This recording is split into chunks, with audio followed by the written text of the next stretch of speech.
ನಮ್ಮ ಹೊಸದುರ್ಗದಲ್ಲಿ ಸಾಂಸ್ಕೃತಿಕ ರುಚಿಯೊಂದಿಗೆ ಕರುನಾಡ cafe open ಆಗಿದೆ. ಬನ್ನಿ ತೋರಿಸ್ತೀನಿ.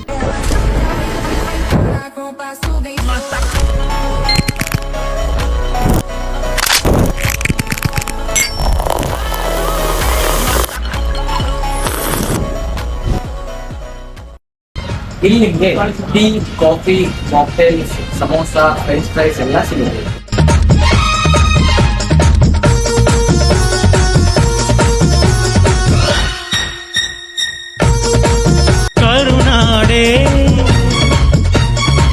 ಅಡ್ರೆಸ್ ಬಂದ್ಬಿಟ್ಟು Huliyar main road, HMM complex, Hosadurga. ಕನ್ನಡಿಗರ ಹೆಮ್ಮೆಯ ಕರುನಾಡ ಕೆಫೆ. ನೀವು ಬಂದು ಟೇಸ್ಟ್ ಮಾಡಿ ಕರುನಾಡ ಕೆಫೆ. ಚಾಮರ ಬೀಸಿದೆ, ಹಾರೋ ಹಕ್ಕಿ ಸ್ವಾಗತ ಕೋರಿದೆ.